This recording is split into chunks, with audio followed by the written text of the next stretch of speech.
ಮಂತ್ರಾಲಯ ಇತಿವರ YouTube ಚಾನಲ್ನ ಎಲ್ಲ ಆತ್ಮೀಯ ವೀಕ್ಷಕರಿಗೆ ನಮಸ್ಕಾರ. ಬಹಳಷ್ಟು ನನ್ನ ಮಂತ್ರಾಲಯ ಇತಿವರ ಯೂಟ್ಯೂಬ್ ಚಾನಲ್ನ ವೀಕ್ಷಕರು ನನಗೆ ಫೋನ್ ಮಾಡಿ ಪ್ರಶ್ನೆ ಕೇಳ್ತಾ ಇದ್ದೀರಾ. ಅದೇನು ಅಂತಂದರೆ, ಭಾನುವಾರ ಗ್ರಹಣ ಇದೆ, ಗ್ರಹಣದ ದಿವಸ ನಾವು ಮಂತ್ರಾಲಯದಲ್ಲಿ ಇರ್ತೀವಿ. ಅಂದರೆ ಶುಕ್ರವಾರ ಗೌರ್ಮೆಂಟ್ ಹಾಲಿಡೇ ಬಂದಿದೆ, ಶುಕ್ರವಾರ ಶನಿವಾರ ಭಾನುವಾರ ಈ ಕಂಟಿನ್ಯೂಸ್ ರಜೆ ಇರೋದ್ರಿಂದ ನಾವು ಮಂತ್ರಾಲಯಕ್ಕೆ ಹೋಗಬೇಕು ಅಂತ ಪ್ಲ್ಯಾನ್ ಮಾಡಿದ್ದೀವಿ.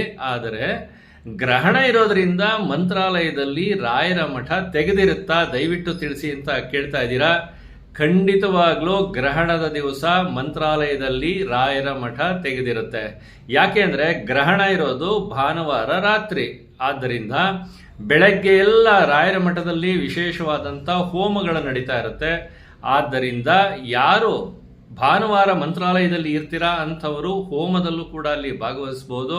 ಜೊತೆಗೆ ಗ್ರಹಣ ಹಿಡಿಯುವ ಸಮಯದಲ್ಲಿ ಭಾನುವಾರ ಒಂದು ವೇಳೆ ನೀವೇನಾದರೂ ಮಂತ್ರಾಲಯದಲ್ಲೇ ಉಳಿದಿದ್ರೆ, ಗ್ರಹಣ ಹಿಡಿಯುವ ಸಮಯದಲ್ಲಿ ಒಂದು ಸ್ನಾನ, ಗ್ರಹಣದ ಮಧ್ಯಭಾಗದಲ್ಲಿ ಮತ್ತೊಂದು ಸ್ನಾನ, ಹಾಗೆಯೇ ಗ್ರಹಣ ಮುಗಿದ ನಂತರ ಮತ್ತೊಂದು ಸ್ನಾನ, 3 ಸ್ನಾನಗಳನ್ನು ಮುಗಿಸಿ ಆ ದಿವಸ ನೀವು ರಾಯರ ದರ್ಶನ ಮಾಡಿದ್ರೆ ವಿಶೇಷವಾದಂಥ ಫಲ ಸಿಗುತ್ತೆ. ಆದ್ದರಿಂದ ಯಾರು ಗ್ರಹಣದ ದಿವಸ ಅಂದರೆ ಬರಲಿರುವಂತಹ ಭಾನುವಾರದ ದಿವಸ ಮಂತ್ರಾಲಯಕ್ಕೆ ಹೋಗಬೇಕು ಅಂತ ಅಂದ್ಕೊಂಡಿದ್ದೀರಾ, ಖಂಡಿತವಾಗ್ಲೂ ಮಂತ್ರಾಲಯಕ್ಕೆ ಹೋಗಿ ರಾಯರ ದರ್ಶನ ಮಾಡಿ. ನಿಮ್ಮೆಲ್ಲರಿಗೂ ರಾಯರ ಅನುಗ್ರಹ ಆಗಲಿ ಅಂತ ನಾನು ಪ್ರಾರ್ಥಿಸ್ತೀನಿ. ನಮಸ್ಕಾರ.